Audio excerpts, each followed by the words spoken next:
उन्हाळा म्हटलं की कैरीचा सीझन. उन्हाळ्यामध्ये कैऱ्या मुबलक प्रमाणात उपलब्ध होतात. अशा वेळेस कैऱ्यांपासून आपण विविध पदार्थ बनवतो.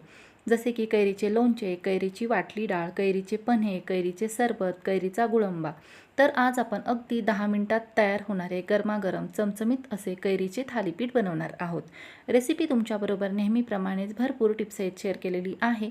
त्यासाठी ही रेसिपी शेवटपर्यंत जरूर पहा. रेसिपी आवडल्यास चॅनेलला लाईक, शेअर, सबस्क्राईब, कमेंट करा. तसेच ही रेसिपी जास्तीत जास्त तुमच्या मित्रमैत्रिणींमध्ये, नातेवाईकांमध्ये शेअर करा. अधिक वेळ न घालवता रेसिपीला सुरुवात करूयात. नमस्कार, मी संध्याच रेसिपीमध्ये आपल्या सर्वांचं खूप खूप मनापासून स्वागत करते. सर्वात प्रथम कैरीचे थालीपीठ बनवण्यासाठी लागणारे वाटण तयार करून घेऊयात. त्यासाठी एका मिक्सरच्या पॉटमध्ये ॲड केले आहेत 20 लसूण पाकळ्या, तसेच 5 ते 6 हिरव्या मिरच्यांचे तुकडे. तिखटाचे प्रमाण तुम्ही तुमच्या आवडीनुसार ठरवू शकता. 1 चमचा जिरे. यानंतर यामध्ये मी थोडेसे पाणी ॲड करून अशा प्रकारे ते वाटण तयार करून घेतले आहे. कोणतेही थालीपीठ बनवताना अशा प्रकारे वाटण तयार करून घेतल्यामुळे थालीपीठ जे आहे ना ते चवदार तयार होते. अशा प्रकारे वाटण इथे तयार आहे. आता थालीपीठ बनवण्यासाठी लागणारे पीठ जे आहे ना ते मळून घेऊया. त्यासाठी एका परातीमध्ये इथे मी घेतले आहे 3 वाट्या गव्हाचे पीठ. चपाती बनवण्यासाठी आपण जे पीठ वापरतो ना तेच पीठ इथे मी घेतलेले आहे. सर्व पीठ जे आहे ना ते मी चाळून घेतलेले आहे. याचे वजनी प्रमाण म्हणाल तर 300 ग्रॅम इतके आहे. गव्हाचे पीठ ॲड केल्यानंतर यामध्ये ॲड करत आहे 1 वाटी ज्वारीचे पीठ. हेही पीठ मी चाळून घेतले आहे. याचेही वजनी प्रमाण 100 ग्रॅम इतके आहे. सर्वात शेवटी यामध्ये ॲड करत आहे 1 वाटी बेसन पीठ. हेही पीठ मी चाळून घेतले आहे. याचेही वजनी प्रमाण 100 ग्रॅम इतके आहे. यानंतर या पिठामध्ये ॲड केला आहे 1 मोठ्या आकाराचा उभा पातळ असा चिरून घेतलेला कांदा, तसेच पाव वाटी खिसून घेतलेली कैरी. तर इथे एक मी मोठ्या आकाराची मध्यम आंबट कैरी घेतली होती, जी की साल काढून खिसून घेतलेली आहे. तसेच 1 चमचा सफेद तीळ ॲड केले आहेत. 1 चमचा धना पावडर. 1 चमचा हळद ॲड केली आहे. हळद जास्त प्रमाणात वापरावी, यामुळे थालीपीठाला कलर खूप छान येतो. तसेच तयार करून घेतलेले वाटणही ॲड केले आहे. वाटण ॲड केल्यानंतर यामध्ये ॲड करत आहे चवीनुसार मीठ. सर्वात शेवटी भरपूर अशी बारीक चिरलेली कोथिंबीर. कोथिंबीर जास्त वापरल्यामुळे थालीपीठ दिसायला छान दिसते. तसेच थालीपीठ जे आहे ना ते चवदार असे तयार होते.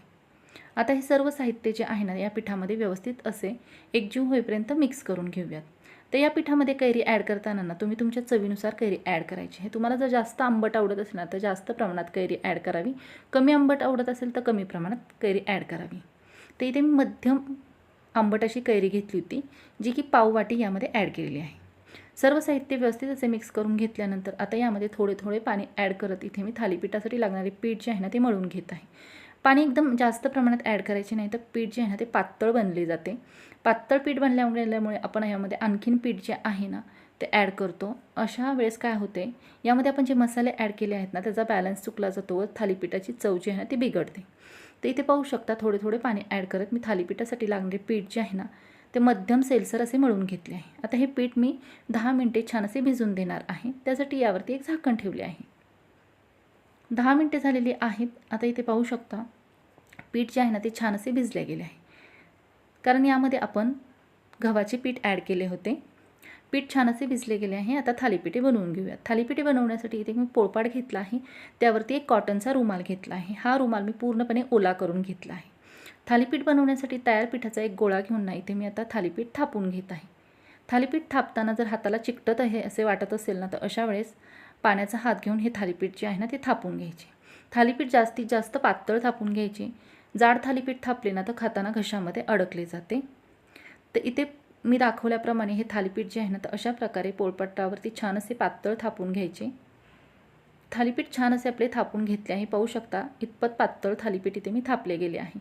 हे आणखीन जास्त पातळ व्हायसाठी इथे दाखवल्याप्रमाणे अशा प्रकारे थालीपीठ जे आहे ना ते पसरवून घ्यायचे, जेणेकरून हे छान असे एकसारखे पातळ होते. थालीपीठ आपले छान असे थापून तयार आहे. आता हे थालीपीठ जे आहे ना ते आपण भाजून घेऊया. त्यासाठी इथे मी गॅस चालू करून तवा गरम करण्यास ठेवला होता. तवा गरम झालेला आहे. याला मी ऑइलने ग्रीस करून घेतले आहे. थालीपीठ थापलेला रुमाल जो आहे ना तो डायरेक्ट थालीपीठासहित उचलून इथे मी तव्यावरती अशा प्रकारे ठेवला आहे. थालीपीठ जे आहे ना रुमालापासून वेगळे व्हावे यासाठी थोडासा पाण्याचा शिंतोडा दिलेला आहे. पाहू शकता अलगद कापडापासून थालीपीठ छान असे बाजूला झाले आहे. तर आता हे थालीपीठ जे आहे ना छान असे भाजावे यासाठी याच्या बाजूने मी 1 चमचाभर तेल सोडून घेतले आहे. तर इथे थालीपीठ जे आहे ना ते छान असे आता मी भाजून घेत आहे. थालीपीठाची वरची बाजू सुकली गेली ना की याच्यात आपण कडा सोडून घेऊयात. तर पाहू शकता अगदी अलगद छान अशा याचा कडा सुटल्या जात आहेत.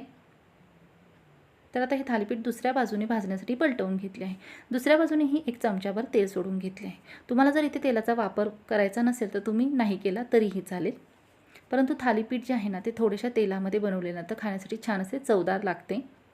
अशाच प्रकारे दोन्ही बाजूने छान असे थालीपीठ मी इथे भाजून घेतले आहे. मस्त असे खमंग थालीपीठ आपले तयार झाले आहे. सर्व पिठांची थालीपीठे मी बनवून घेतली आहेत.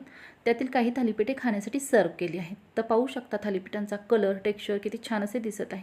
नेहमीपेक्षा वेगळ्या चवीची ही थालीपीठे बनवली आहेत. जास्तीचा असा वेळ लागला जात नाही. कमीत कमी साहित्यामध्ये व घरातील उपलब्ध साहित्यामध्ये तयार होतात. तर ही थालीपीठे जी आहेत ना ती मी इथे दह्याबरोबर व लोणच्याबरोबर खाण्यासाठी सर्व केली आहेत. तर पाहू शकता किती छान अशी एकदम एकसारख्या आकाराची गोल आपली पातळ थालीपीठे बनवून तयार आहेत. तर नक्कीच तुम्ही ही थालीपीठे घरी बनवून पाहावं कशा प्रकारे झाली होती ना हे मला कमेंटद्वारे जरूर कळवा. पाहू शकता अगदी छान अशी मऊसूत तयार झाली आहेत. अगदी सकाळी बनवली ना तरी संध्याकाळपर्यंत अशीच मऊसूत राहतात. सकाळच्या नाश्त्यासाठी बनवू शकता, मुलांच्या टिफिनमध्ये देऊ शकता, प्रवासामध्ये नेण्यासाठी बनवू शकता. ही तयार केलेली थालीपीठे जी आहेत ना तुम्ही अशा प्रकारे दह्याबरोबर, लोणच्याबरोबर किंवा टोमॅटो सॉसबरोबरही खाऊ शकता. या रेसिपीसाठी लागणाऱ्या सर्व साहित्यांची यादी मी डिस्क्रिप्शन बॉक्समध्ये दिली आहे. तिथे जाऊन तुम्ही चेक करू शकता जेणेकरून ही रेसिपी बनवताना याचा तुम्हाला नक्कीच उपयोग होईल. तर फ्रेंड्स कशी वाटली तुम्हाला ही आजची आगळी वेगळी रेसिपी? नक्कीच घरी ट्राय करा व कमेंटद्वारे मला तुमचा अनुभव जरूर कळवा. व्हिडिओ शेवटपर्यंत पाहिल्याबद्दल धन्यवाद. परत भेटूयात अशाच एका नवीन रेसिपीमध्ये.